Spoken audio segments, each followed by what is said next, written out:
네, 안녕하세요. 네, 이철원 교수입니다. 네, 여러분들, 오늘 이 시간은 스포츠와 정치적인 관계에 대해서 이야기를 좀 해보려고 합니다.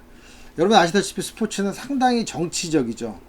그래서 그런지 정치인들은 특히 선거철만 되면 스포츠를 이용하려고 굉장히 많은 노력을 하게 되죠. 그런데 또 한편으로 보면 스포츠는 우리 2002년도 보니까 월드컵에 살아서 어땠죠? 통합과 단결. 이거를 통해서 우리 국민들의 어떤 민족적인 어떤 느낌 또는 우월감이 상당히 높아졌어요. 그래서 우리가 무조건 스포츠와 정치가 좋고 또는 나쁘다고 이야기하기는 문제가 있지만 중요한 것은 그겁니다. 스포츠가 너무 정치에 이용당한다면 스포츠는 그 이상 우리 현대사회의 중요한 매체로서의 가치를 상실할 수도 있다는 것이죠. 그래서 저 스포츠와 그 국제정치에 대한 이야기 하나 좀 드리면, 우리 여러분 잘 아시다시피 스포츠와 정치가 이렇게 하나 만나서 아주 중요했던 그 외교는 1971년 미국과 중국의 핑퐁 외교였죠. 그런데 이게 이제 그런 좋은 그 외교적 사례도 있고, 여러분들 그 포레스트 검프라는 영화 보셨나요?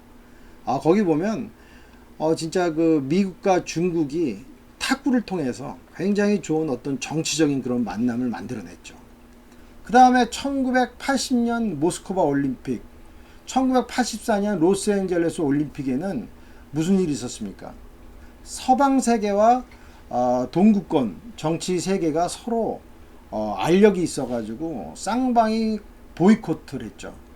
사실 이 보이콧이라는 것은 스포츠를 통한 정치적인 어떠한 거부 현상이죠. 그래서 1980년에는 저도 뭐 지금 기억이 생생한데 레이건 대통령이 직접 서방 세계에 메시지를 줬죠. 모스크바 올림픽에 대한 서방 세계의 단체 참가 거부.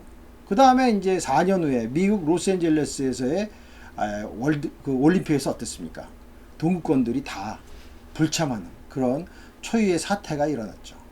그러다가 쭉 넘어오다가 1988년은 뭐 잘 알다시피 그 서구권이나 동구권 모두가 화합의 대단한 올림픽이었죠. 그래서 지금까지도 서울 올림픽은 국제 정치의 화합의 장으로서 이야기가 되고 있습니다. 1996년에 그 애틀랜타 올림픽 때는 잘 아시다시피 나이지리아 축구팀이 올림픽에서 우승을 했어요. 당시에 이 나이지리아 축구팀이 우승하니까 쿠데타로 정권 잡은 정권이 어떻게 본다면 국민들한테부터의 정치적인 인정까지 받는 그런 어처구니 없는 일도 일어났다는 것이죠. 이렇듯 스포츠, 축구, 올림픽 이와 같은 우리가 이야기하는 어떤 그런 스포츠 제전들은 한 나라의 정치에 아주 밀접한 연관을 갖고 있습니다. 우리 조금 더 오랜 시간을 거슬러 올라가 보면요. 1936년 베를린 올림픽 때 히틀러의 나치 민족은 그들 민족의 우수성을 설파하려고 베를린 올림픽을 유치했고 그들의 정권을 강화하는 데 역할을 했죠. 그러다가 또 좀 시간이 흘러 1972년도 지금 생각해도 굉장히 안타까운 사건이 일어났죠. 뮌헨 올림픽 때 테러리스트들의 극악무도한 행위로 인해서 이스라엘 선수들이 많은 피해를 받았죠. 자, 그렇다면 이 스포츠가 정치적인 이유는 왜 그럴까요? 왜 스포츠는 정치적인 이유를 갖고 있을까요? 그 첫 번째는 인간은 편가르기를 좋아하는 속성 때문입니다. 인간의 어떤 본성상 스포츠 또는 어떠한 뭐 다른 여러 가지 매체에서도 우리는 편가르기를 좋아한다는 거죠. 두 번째는 국제 스포츠 경기에서 국가를 드러내는 그러한 형태의 스포츠 제전은 어쩔 수 없이 정치적인 색이 계속적으로 포함될 수밖에 없어요. 특히 여러분 잘 알다시피 올림픽은 어떠죠? 국가 단위 참가예요. 그러니까 우리나라와 다른 나라가 올림픽이라는 장에서 서로 경쟁을 하고 싸움을 하고 그래서 이겨야 되는 그런 어떠한 일종의 어떠한 그 경쟁의 장이 있기 때문에 그런 거죠. 세 번째는 스포츠의 어떤 주위 환기적인 요인 때문에 그렇습니다. 여러분 잘 아시다시피 사회적으로 아주 우울할 때 우리는 무언가 주위 환기를 하고 싶어 하는데 역시 스포츠가 그 주위 환기 역할에 최고의 효과를 갖고 있습니다.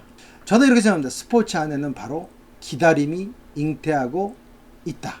호메로스의 그 유명한 오디세이아에는 기다림이라는 아주 유명한 주제를 다루고 있죠. 오디세이아의 아내 페넬로페는 배를 반복적으로 짰습니다. 그런데 오디세이가 집을 돌아오지 않자 이 페넬로페의 미모에 반한 문 남성들이 엄청나게 구애를 했어요. 우리 오디세이에 보면 이 페넬로페의 미모는 정말 엄청나다고 합니다. 그 절세 미인이기 때문에 계속적으로 많은 남성들이 협박반 또 어떻게 보면은 많은 형태의 막 진짜 구애를 했는데 그런데 이 페넬로페는 이렇게 얘기했다고 그래요. 시아버지의 수의를 다 짠 후에 당신들의 구애에 응하겠다. 근데 이제 페넬로페는 알다시피 배를 짜고 다시 풀고 짜고 다시 풀고 했죠. 바로 남편인 오디세이아를 기다리기 위해서였어요. 그래서 그녀의 기다림이 반복된 이것은 바로 무엇 때문이냐 하면 그 오디세이에 대한 간절함 때문에 그렇다는 거죠.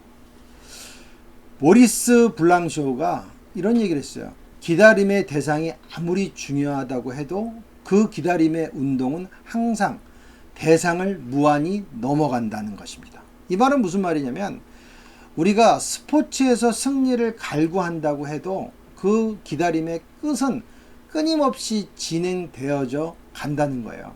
그러니까 요번에 승리를 향한 기다림이 어느 정도 충족된 듯 하지만 우리는 또 다른 승리를 향해서 나아간다는 것이죠. 그 이번 승리가 아니에요. 요번 라이벌전 이겼으면 다음에 또 이기기 위해서 또 우리의 기다림은 나아가게 되는 것이죠. 그래서 스포츠는 누군가가 이런 얘기를 했어요. 마치 시지푸스의 신화와 같다. 우리가 돌을 계속적으로 바위를 산 중턱에 올리지만 이거는 올라가자마자 다시 떨어져요. 우리는 어쩔 수 없는 신으로부터 어쩔 수 없는 죄를 받아서 다시 올려야 돼요. 다시 떨어지게 됩니다. 다시 올려야 돼요. 다시 떨어져요. 이게 바로 시지푸스의 신화에 나왔듯이 우리가 스포츠를 향한 그 마음, 그 기다림은 바로 그렇다는 것이죠. 장자는 낙출허란 말을 즐겨 했다고 합니다. 낙출허. 말 그대로 아름다운 음악은 아주 빈 곳에서부터 나온다는 것이죠. 스포츠는요, 사회에 아주 비어진 상태로부터 존재할 때 그 존재가 더 아름답게 빛나게 됩니다. 스포츠가 기다림이라고 여길 때 우리 삶의 윤활유가 될 수가 있습니다. 스포츠가 세상의 모든 것을 다 해결하는 것이 아니라 우리는 스포츠를 통해서 환희, 즐거움, 희노애락, 아픔 이와 같은 수많은 인간의 감정을 느끼고 또 한편으로 자연스럽게 풀어가면서 스포츠를 있는 그대로의 멋진 우리가 만든 매체로 바라볼 때 스포츠는 우리 사회에서 더욱더 빛나는 것입니다.